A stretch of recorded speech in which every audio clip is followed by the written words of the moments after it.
Female Leaders and Gender Inequality in Asia. The article has been taken from Monthly Current Affairs Digest of Pakistan, March 2022 edition.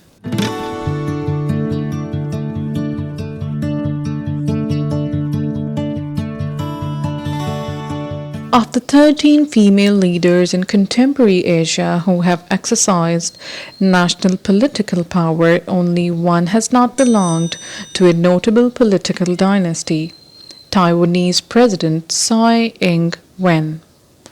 The other 12 prime ministers, presidents, or de facto leaders, excluding those who hold or have held largely symbolic political offices in South Asia and East Asia, during second half of the last century and beginning of the 21st century, were the wives, widows, sisters, and daughters of male politicians who led independent struggles, ruling parties, or opposition movements, with many of them assassinated or facing political persecution.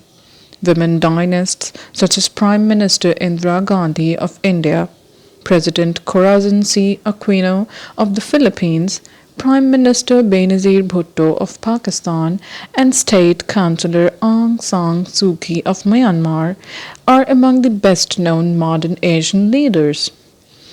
This relatively large number of female leaders in Asia appears surprising given their general paucity globally.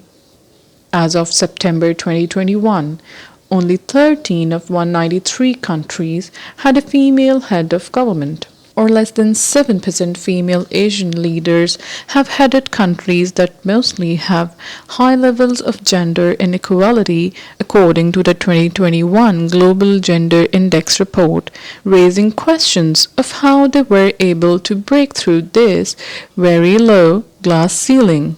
Traditional religious practices also appeared to be an obstacle, with significant religious-based gender discriminatory practices in countries with female national leaders.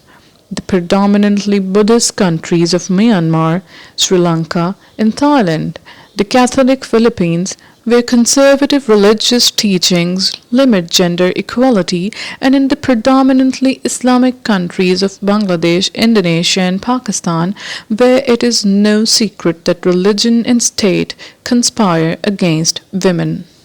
In addition, once female leaders came to power, they often faced fierce resistance, civilian protests, military coups, or even assassinations. Women leaders have brought little, if any, improvement in gender equality in the countries they have ruled. Why so many Asian female dynastic leaders?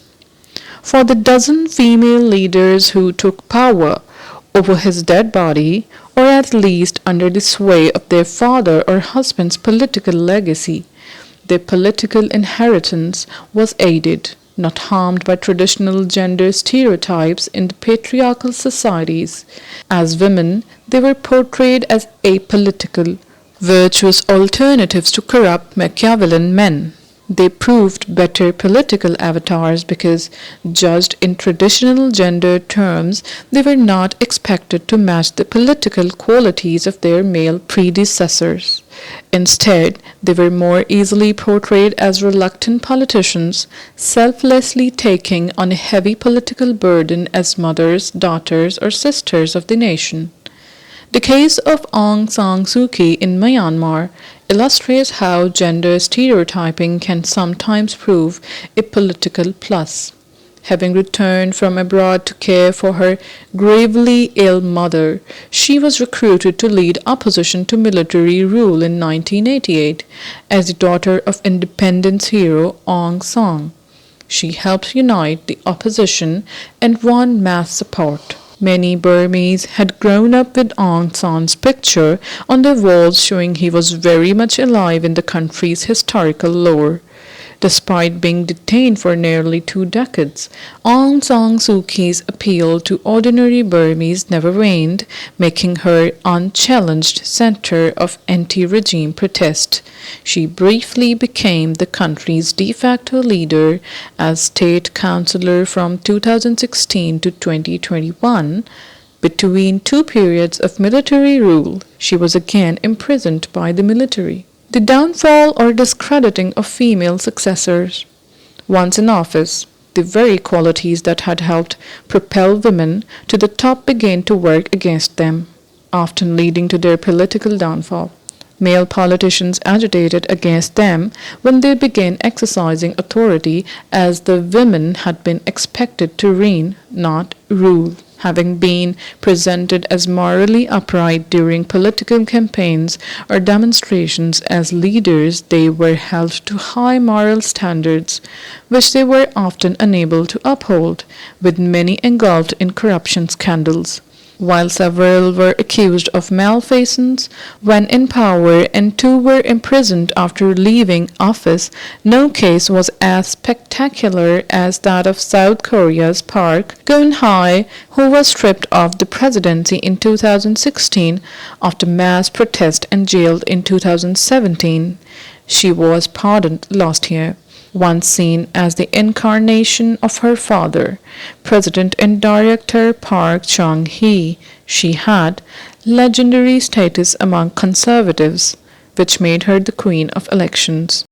Does a country with a woman leader signify the end of gender discrimination?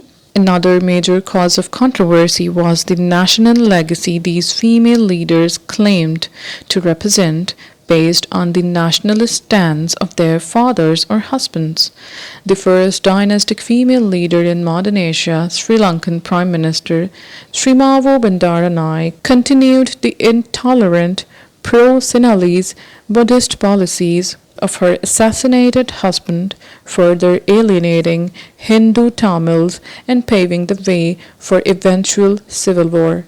In Bangladesh, competing notions of national identity, Bengali versus Muslim, deepened the political conflict between the two Begums, Shiekh Hasina and Khalida Zia, who not only long alternated in power but also were fighting over what kind of nation Bangladesh should be.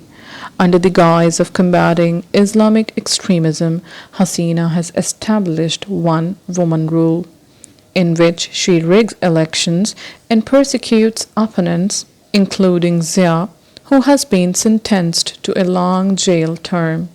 Aung San Suu Kyi, the daughter of the Burman Buddhist national hero, defended the Myanmar military against accusations of genocide against the minority Muslim Rohingya at the UN's highest court in The Hague, despite her being championed by human rights groups when she has been persecuted by these same armed forces. Why has so little been done to advance women's rights? Female dynastic leaders' willingness to assume traditional gender roles helps explain why few dynastic female leaders fought strongly for gender equality. This was the case even for Pakistan's Bhutto, who was once celebrated as the first woman ever elected to head an Islamic nation, becoming a symbol of hope for women on a global scale. But Bhutto was also at the center of a patronage-based political system in a country where feudal-like conditions were still common, and she faced vehement opposition from Islamists. Her husband, through a traditional marriage arranged by her mother, was dubbed Mr. 10% for the huge kickbacks he allegedly collected while his wife was in power. Pakistani women remained largely impoverished and homebound, with limited access to education and little protection against sex crimes. Laws were only tightened by Bhutto's male successor. Bhutto only became an icon after her assassination led people to view her time in power through rose-tinted glasses. As a recent global study of female leaders has shown, A country with a woman leader does not signify the end of gender discrimination. This only becomes possible when women are equally represented in all facets of society.